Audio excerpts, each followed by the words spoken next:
Assalamualaikum warahmatullahi wabarakatuh. Saya Putri Najariandini dari jurusan Ilmu Komunikasi Konsentrasi Public Relation. Pada kesempatan kali ini, untuk memenuhi tugas public speaking, saya akan membahas tentang pentingnya mengenali diri sendiri. Kita harus mengetahui diri kita sendiri seperti apa yang kita mau, apa yang kita suka, dan apa yang kita bisa.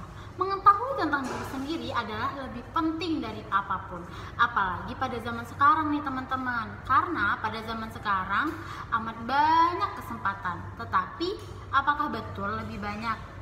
Ya, tentu lebih banyak. Tetapi apakah kesempatan atau opportunity itu selalu lebih baik?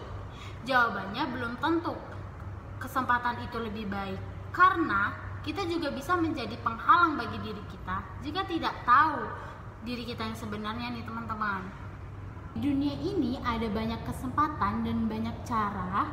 Jika Anda tidak tahu diri Anda yang sebenarnya, apa yang diri Anda suka, apa yang diri Anda bisa, dan apa yang diri Anda mau dalam hidup ini, Anda akan terbawa arus dan Anda akan bingung.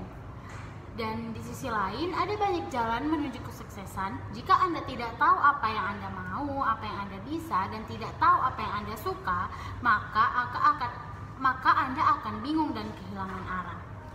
Anda akan banyak mau coba sana sini, tes sana sini, tetapi hasilnya tidak ada yang baik dan semua itu akan gagal, teman-teman. Mary Riana, hal yang sangat penting dalam kesuksesan adalah right direction and right strategy. Anda harus tahu dulu nih Anda siapa dan Anda mau kemana, dan barulah Anda cari tahu strateginya.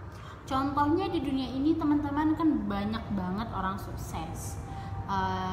Si A sukses dengan kunci A, si B sukses dengan kunci B, dan itu amat sangat banyak.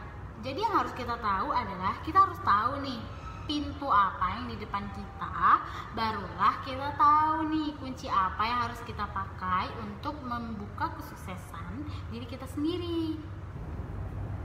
Di luar sana ada banyak orang yang ikut belajar sana sini, asah skill sana sini, dan pada akhirnya mereka nggak tahu, mereka nggak ngerti, dan mereka get lost dan bingung karena mereka berpikir bahwa mereka kok nggak sukses-sukses ya. Jadi yang terpenting adalah it's very important for you to know more about yourself.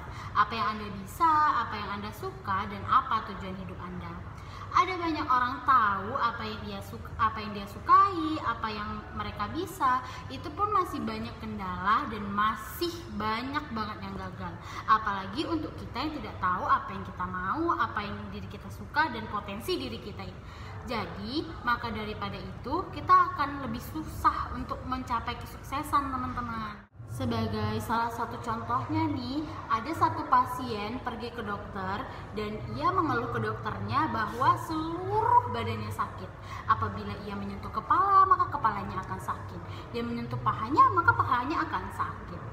Pasien itu bingung dengan penyakitnya.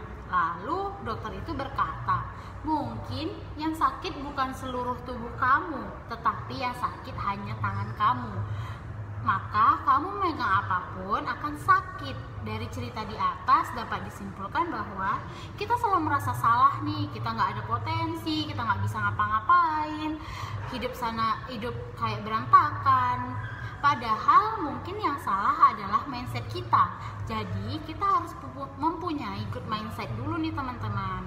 Orang itu harus benar-benar mengenal dirinya, mengenal apa yang dia mau, apa yang dia bisa, dan apa tujuannya. Itu semua berasal dari mindset atau isi pikiran kita, teman-teman. Untuk semua orang yang merasa hidupnya tidak bisa apa-apa, tidak punya potensi, banyak pada zaman sekarang yang berkata bahwa dia miskin properti nih. Tetapi menurut Mary Riana lagi, the greatest property is not property of money, but a property of dream and action.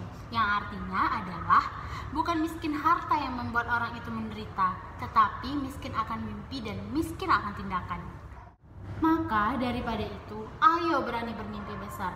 Berapapun usia Anda, bagaimanapun kejadian dalam hidup Anda berhak untuk bermimpi besar. You dare to dream big. Harus tahu nih apa yang kalian mau, doakan apa yang kalian kerjakan, maka mimpi Anda lama-lama itu akan terwujud perlahan-lahan. Dan jangan takut untuk bermimpi, Mimpi itu nggak perlu logika, tapi mimpi itu perlu magical. Sekiranya hanya itu yang dapat saya sampaikan untuk teman-teman semua. Apabila ada kesalahan, mohon dimaafkan. Wabillahi taufik wal hidayah. Wassalamualaikum warahmatullahi wabarakatuh.